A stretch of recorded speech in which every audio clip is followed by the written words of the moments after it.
तो चलिए बच्चों, आज मैं स्टार्ट कर रहा हूँ 12th क्लास का इंग्लिश का चैप्टर है, चैप्टर 6। चैप्टर का नाम है द सोल्जर, जिसके राइटर है रॉबर्ट ब्रूक। आप लोग इस बात को याद रखना बाबू, एकदम धुआंधार सेशन अभी चलने वाला है। आपका कुछ दिन में अब एग्जाम होने वाला है।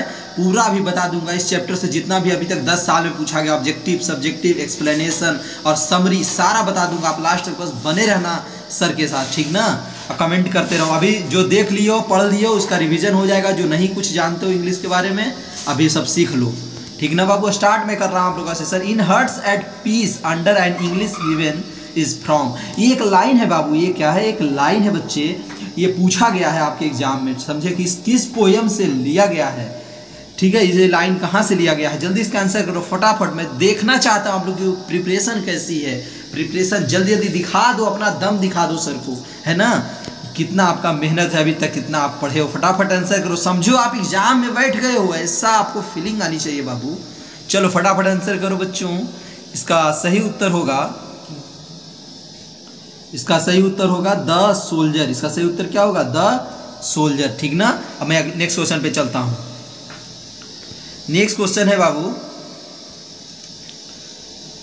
हाँ, रूबर्ट ब्रूक प्रेजेस ... 2020 में क्वेश्चन पूछा, 2020 में पूछा है। इसका आंसर करो जल्दी।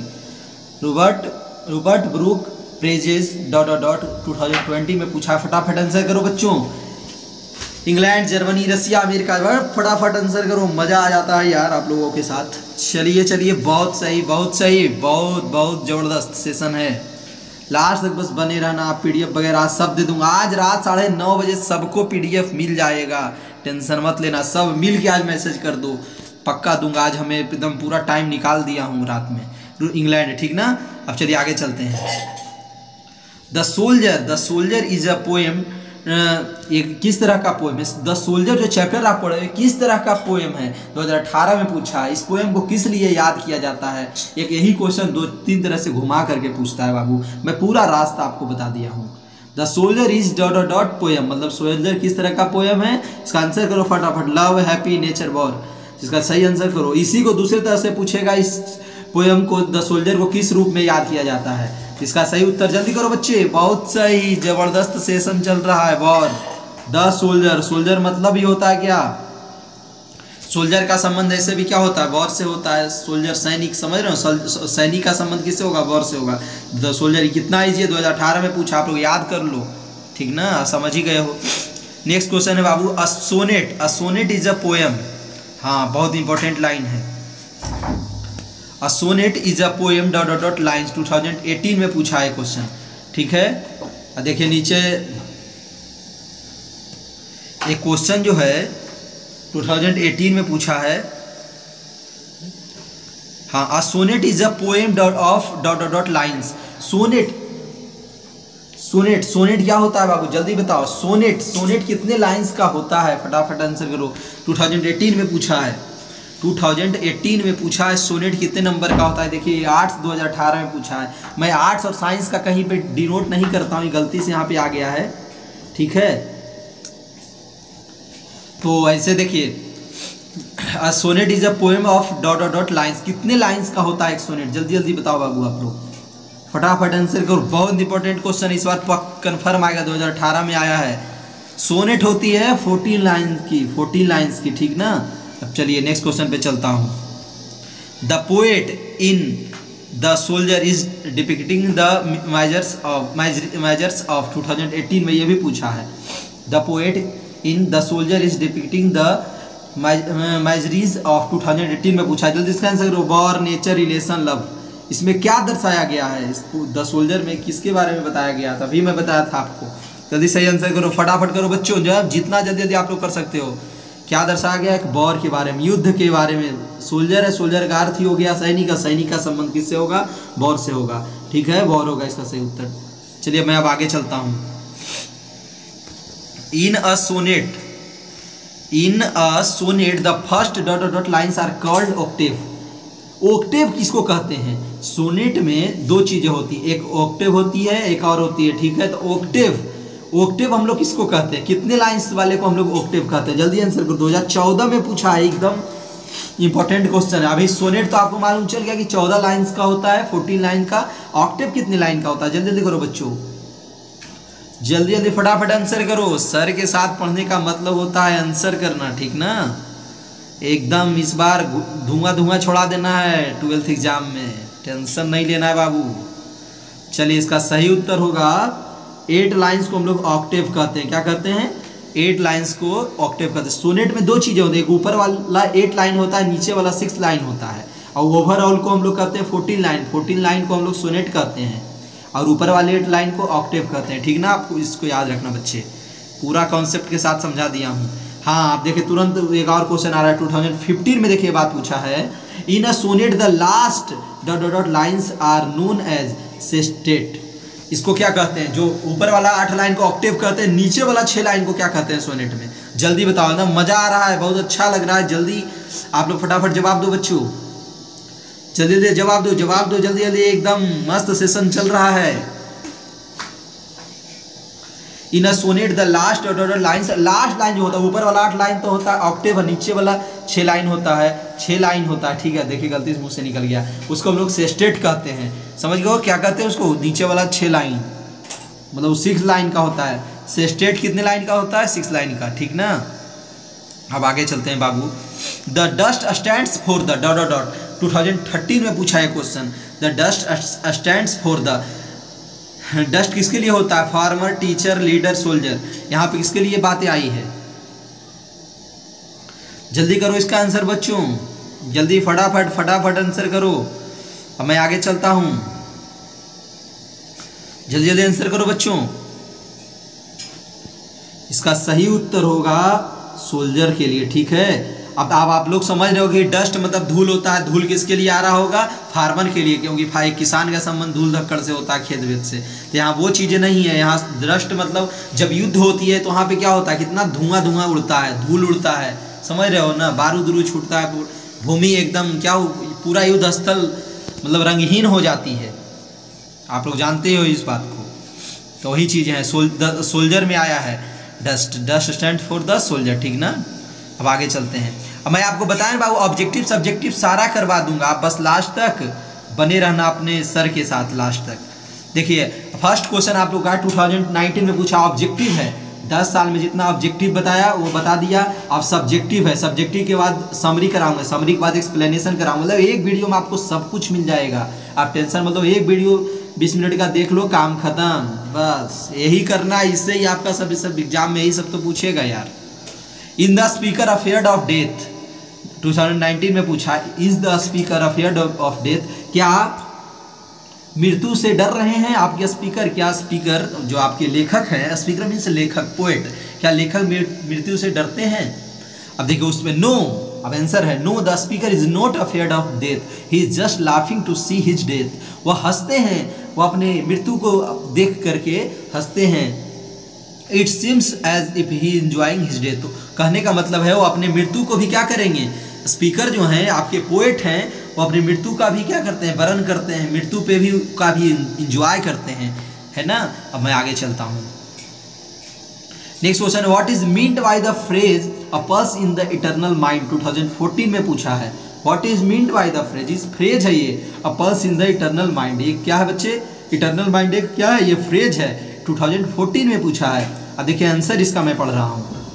इट मीन्स अ वाइब्रेशन, ये इसका मतलब क्या होता है? Vibration which last for ever. The poet says that there must be a feeling against war. Against war, against मतलब बार के युद्ध में, बार के विरुद्ध, बार के विरुद्ध जो ये होती है उस समय फीलिंग जो आती है वो किस तरह का आता है? वही उसी को कहा जा रहा है यहाँ पे, ठीक है? इट मीन्स वाइब्रेशन, इसका मतलब एक वाइब्रेशन होती है, मतलब जिस समय युद्ध होता है उसके विरुद्ध उस समय जो फीलिंग आती है उसी को कहते हैं अ पल्स इन इटर्नल माइंड, ठीक ना? अब आगे चलते हैं। थर्ड क्वेश्चन है बाबू 2015 में पूछा। देखिए कहाँ से क्वेश्चन खोज कर लाता हूँ, टाइप करता हूँ, आपको देता हूँ। आप लास्ट तक बस बने रहना, आपको PDF भी मिलेगा, मांग लेना आप लास्ट में मेरे नंबर पे मैसेज करके। और प्रीवियस जितना भी क्लास है हमारा पोएट्री का, समझ गया, पूरा डिस्क्रिप्शन में लिंक दे दिया हूँ। डिस्क्रिप्शन में मेरा व्हाट्सअप नंबर भी है, टेलीग्राम लिंक भी है, टेलीग्राम भी जुड़ जाना, मेरे नंबर पे मैसेज करना, आपको व्हाट्सएप ग्रुप में भी जोड़ दूंगा, ठीक ना? अगर अभी तक आप नहीं जुड़े हो तब। In that rich earth richest dust concealed what dust stand for. ठीक है, देखिए, in that rich earth richer dust concealed that what does dust stand for. 2015 में पूछा, इसका आंसर देखना बाबू। In the given line dust refers to the soil of England. जो यहाँ डस्ट आया है ना बाबू, जो डस्ट शब्द आया है, ये किसके बारे में कहा जा रहा है? ये इंग्लैंड की मिट्टी के बारे में कहा जा रहा है। डस्ट कब आता है? मिट्टी से ही आता है ना, मिट्टी से ही उड़ता है ना डस्ट, वही से क्रिएशन होती है डस्ट की, है ना। Which has been in service of his country, और वो मतलब कि उस देश की सेवा के बारे में बतलाया जा रहा है, कर्तव्य के बारे में बताया जा रहा है, उस देश की अपने कंट्री के बारे में बता रहे हैं कि हम अपने कंट्री के लिए इतना सर्विस किए हैं, सेवा दिए हैं, अपने कंट्री में योगदान दिए हैं। चलिए अब नेक्स्ट क्वेश्चन है, if at all he dies in the battle how would he like to remembered. कहता अगर कोई बैटल में होता है बच्चे युद्ध में अगर कोई मारा जाता है तो उसको कैसे हम लोग याद रखेंगे? हम लोग उसको, उसकी मृत्यु को, उसकी शहीद को हम लोग, जो भी व्यक्ति शहीद होता है उसको हम लोग कैसे याद रखेंगे? तो देखिए उसी पे आंसर है उसका। If at all he dies in the battle, he 2011 में पूछा, he would like to be remembered as an forgettable soldier who never fears death. हम लोग उन लोगों को ज़्यादा याद रखते हैं जो कि कभी, वैसा सोल्जर जो कभी भी अपनी मृत्यु से नहीं डरता है, उन लोग को हम कभी भी नहीं भुलाया जा सकता, उन लोग हमेशा याद में रखते हैं। समझ रहे हो ना? अब देखिए बच्चे, समरी है। क्या है बच्चे? समरी है। समरी को अब पढ़ना है। अब क्या पढ़ना है? समरी। अब इस चैप्टर का जो बच्चे समरी है 2019 में, 17 में, 15 में, 13 में, 12 में, 10 में, 9 में, देखिए कितना बार इसका समरी रिपीट किया है। समझ रहे हो ना? तो समरी आप लोग अच्छे से याद करना है। 5 नंबर का पूछता है बाबू, समरी कितने नंबर का? 5 नंबर का। एकदम अच्छे से इसको याद कर लेना है, ठीक है। और भी हम सारा कुछ पढ़ा दिए, प्रीवियस ईयर का जो भी है हम सब बता दिए, और भी अलग अलग चैप्टर्स का भी सब आपको डिस्क्रिप्शन में लिंक मिल जाएगा। टेलीग्राम का भी लिंक वहाँ दिया हुआ है, व्हाट्सएप नंबर भी दिया हुआ है। आप मेरे नंबर में मैसेज करके मुझसे PDF मांग लेना। आज 9:30 बजे रात तक सबको मिल जाएगा, पक्का गारंटी दे रहा हूँ। The soldier is composed by the poet Rupert Brooke who was the handsomest young man. अब इसका मैं समरी बता रहा हूँ, पूरी जो पोएम है उसकी समरी देखना अच्छे से। द सोल्जर बहुत बार पूछा है, रिपीट किया है। The soldier is composed by the poet Rupert Brooke who was the handsomest young man in England. कहा जा रहा है कि इंग्लैंड से, पोएट कहाँ से है? इंग्लैंड से हैं, और वही ये द सोल्जर पोएम को लिखे हैं। और इंग्लैंड के बहुत सबसे ज़्यादा हैंडसम यंग मैन थे। कौन थे? ये आपके लेखक, writer Rupert Brooke. The poet is saying that when he should die only think that there should be a corner of a field on earth is hidden from dust। कहने का मतलब है बच्चे, कह रहे हैं the poet is saying that, poet कह रहे हैं कि when he should die, third line है, when he should die only think, वह सिर्फ मरना चाहते हैं, कहते हैं हमें सिर्फ मरना चाहिए, कि मरने के लिए सोचते हैं इसलिए कि there should be a corner of a field on earth is hidden, मतलब कि फील्ड के कॉर्नर में, किनारा में मरना चाहते हैं। Field on the earth is hidden from dust, और उस वहाँ की जो पूरी पृथ्वी हो, वहाँ की जो पूरी भूमि हो, किससे एकदम भरा हुआ हो, ढका हुआ हो, धूल धक्कड़ से। समझ रहे हो ना? When the war started, the dust started to hide everything and was washed away the rivers। कहता है कि जब युद्ध स्टार्ट होती है बाबू, जब युद्ध, when the war started, the dust starts to hide everything। जब युद्ध स्टार्ट होता है तो क्या होता है? सब कुछ क्या होता है? हाइड हो जाता है, धूल उड़ता है। जब धूल उड़ता है सब कुछ झक जाता है, सब कुछ ढक जाता है। फिर जब नदियाँ बह कर आती है तो उसको पूरा धो देती है बाद में। जब युद्ध के बाद, युद्ध कहाँ होता है? कोई फील्ड, बड़ा फील्ड में होगा। जब बड़ा फील्ड, बहुत बड़ा मैदान में जब पानी पड़ता है तो क्या पूरा सबको, नदी पूरा सबको बहा ले जाता है, पूरी गंदगी को। When war started, he wanted a flower, Rupert Brooke, which gave love without knowing the definite way where is to go।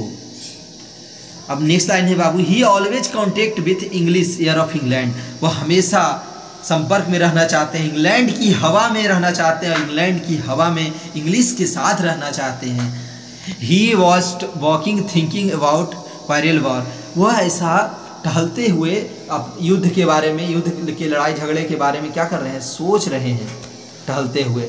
He thought himself that nor a evil bird came in his mind, बस सोचते हैं कि मेरे दिमाग में किसी भी तरह का गलत बातें भयानक चीज़ें हमारे दिमाग में ना आ सके, भयानक शब्द हमारे दिमाग में ना आए। A small vibration touched his mind as it lasting for ever, एक छोटा सा भी वाइब्रेशन टच करता है माइंड में कुछ गलत, तो क्या करता है, बहुत दिन तक किसी को भी ये करता है। He wanted a peaceful country, he wanted a peaceful country, वह एक शांतिपूर्ण देश को चाहते हैं। कौन, आपके कवि। It his dream and always see this type of site, वो हमेशा इस तरह का स्वप्न देखते हैं, ठीक है। Type of sight, there are no wars between two countries, वैसे जगह चाहते हैं जहाँ की किसी भी तरह का युद्ध ना हो, सिर्फ वहाँ शांति ही शांति हो। वो चाहते हैं ऐसा ही देश मुझे मिले, पर इंग्लैंड एक ऐसा देश है वहाँ हमेशा लड़ाई झगड़ा होता ही रहा था। Everyone live a peaceful life, प्रत्येक आदमी क्या करता है, पीसफुल लाइफ जीना पसंद करता है, जीता है। It seemed like heaven in England to think over it, it seemed like a heaven in England to think over it, वह चाहते हैं, वो सोचते हैं कि इंग्लैंड भी इस तरह से स्वर्ग बन जाए हमारा, युद्ध किसी भी तरह का यहाँ ना हो। चलिए अब हम लोग बात करते हैं बाबू, मैं आपको बताया था ना कि अब एक्सप्लेनेशन भी बताऊंगा। एक्सप्लेनेशन देखिए 10 साल के अंदर आपके एग्जाम में जो भी पूछा गया एक्सप्लेनेशन वो भी बताऊंगा। अब एक्सप्लेनेशन आपका 5 नंबर का पूछता है, वो भी बता रहा हूँ। 2019 में पूछा है, कब पूछा है, 2019 में। और dust whom England bore shaped made aware gave once her flowers to love her ways to roam. अब देखिए इसका आंसर मैं पढ़ रहा हूँ। These lines have been taken from the poem The Soldier written by Rupert Brooke. देखो बाबू, आप लोगों को मैं बार बार कहता हूँ कि अगर एक्सप्लेनेशन में आपका 1 नंबर यहीं से फिक्स हो जाएगा जब आप पता लगा लोगे कि ये लाइन कहाँ से लिया गया और इसके राइटर कौन है। तो देखिए इसका सिंपल लिखना, These lines have been taken from the poem The Soldier written by Rupert Brooke. The poet tells that he thinks only about himself, वह अपने बारे में ही सिर्फ सोचते हैं। If he dies, he should want a corner of the field of England, and when the war will start, the dust will swallow everything। कहते हैं कि जब हमें अगर मरना भी है, वो मरना भी चाहते हैं, तो हम चाहते हैं, उनकी सोच है कि हमें कोई फील्ड, युद्ध के फील्ड में एक कॉर्नर मिल जाए, वहाँ पे पूरा जो भूमि है उस जगह हो पूरा धूल धनकड़ से भरा हुआ हो, ढका हुआ हो, उस जगह में हमारी मृत्यु होनी चाहिए। फिर कहते हैं when the war will start the dust will swallow everything, जब युद्ध स्टार्ट होता है तो हर जगह, प्रत्येक जगह क्या होता है, डस्ट ही डस्ट होता है। This dust wore and her base to roam everything is washed by the river. फिर कहते हैं कि सभी जगह क्या हो जाएगा, जब नदी बहती है, जब बरसात के दिनों में जब नदी में पानी आती है तो सब कुछ को बहा ले जाती है, पूरी धूल धनकड़ सब समाप्त होकर के साफ हो जाती है पूरी भूमि। चलिए अब आगे चलते हैं बच्चे। नेक्स्ट क्वेश्चन एक्सप्लेनेशन में है, if I should die think only of this dot dot dot that is for ever England. If I should die think only of this dot dot dot that is for ever England. 2014 में question पूछा है, ठीक ना बच्चे। अब देखिए इसका answer मैं पढ़ रहा हूँ आप लोगों के सामने। This lines have been taken from the soldier by the English poet Rupert Brooke. आप लोग इसको याद रखना, ये बात को आप जरूर लिखना कि ये पोएम कहाँ से लिया गया और उसके राइटर कौन है, ये लिख दोगे। 1 नंबर फिक्स है 5 नंबर में। The poet is talking about a British soldier who is fighting in a foreign country for England. Poet यहाँ पे बात करें एक ब्रिटिश सोल्जर के बारे में जो फाइटिंग कर रहा है in foreign country for England, England के लिए विदेश में क्या कर रहा है, युद्ध कर रहा है। The soldier wishes that if he die there, soldier सोचता है, उसकी इच्छा होती है अगर वह वहाँ मर जाता है युद्ध करते करते, the place where he would be buried would become the part and parcel of England for ever. वही कहते हैं कि अगर वो व्यक्ति मर जाता है तो क्या हो जाएगा, ये भूमि पार्सल हो सकती है इंग्लैंड की भूमि। कहने का मतलब वही चीज़ें हैं कि एक सोल्जर के बारे में उसके दुख दर्द को बयान किए हैं कि एक सोल्जर कितना अपनी भूमि के लिए, अपने देश की रक्षा के लिए कितना कुछ करता है। ठीक है, अब देखिए हम लोग बात बाबू पूरा समझ गए हैं, पूरा ऑब्जेक्टिव सब्जेक्टिव सब कुछ बता दिया हूँ। और अगर आपको PDF लेना हो तो आप मुझे मेरे नंबर पे मैसेज करना और इस वीडियो को ज़्यादा से ज़्यादा फैला दो, जहाँ तक आप पहुँचा सकते हो पहुँचा दो। कुछ दिन एग्जाम में बचा है, जी जान लगा के मेहनत करो। ठीक।